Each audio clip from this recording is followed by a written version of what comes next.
Uh, my name is Jerry Hesch. I'm the founder of the Hesch Institute, and we have a very interesting case on plantar fasciitis, and the question being, does the hip contribute? And this is a question that we won't be able to answer today, but I will make a case that there could be a relationship, and later on when we get some feedback, I'll be able to post the second video and see if the theory was correct or not. And this is a client who has had plantar fasciitis for about 2 years and has seen several specialists, had therapy, gone through several night splints, 3 pairs of orthotics, lots of treatment, lots of injections, and it's just not working. She can't walk a block around the neighborhood. She cannot hike. She cannot spend a day in the field when she needs to with respect to her job without being in pretty severe pain at the end of the day, which she rates an 8 out of 10.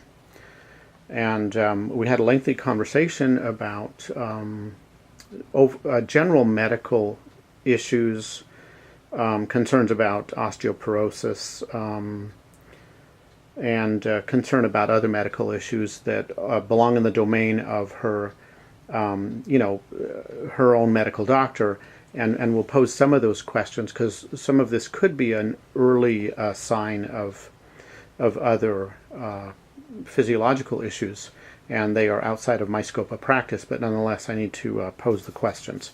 So I need to look at the mechanical contributors, and I did screen the foot and ankle, and mechanically it works just like the other one. There's no mechanical dysfunction that would cause me to think that left foot and ankle would be more vulnerable. And so I did a screen through the rest of the body and found an interesting restriction in the hip, which I'll show you shortly. Anyway, I work part-time in Henderson, Nevada, which is outside Las Vegas, and that's our website.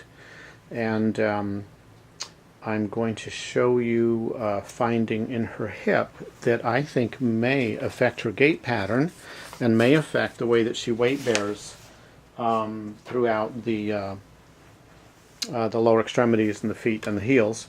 And it's interesting to note that when she walks, she does veer to the left. She honestly has a hard time going in a straight line. We're going to keep paying attention to that, but right now we're going with the theory that the hip feeds into that, and that alters weight bearing in the foot and ankle. And we will see if making the correction in the altered hip mobility will make a difference or not. So this is not going to take too long. I'll wrap this up in probably a minute and a half. We're looking at her feet, and the left side is the symptomatic side, and the right side I can rotate her feet inward like that. And I'm going to stop filming and get the door, and we'll continue.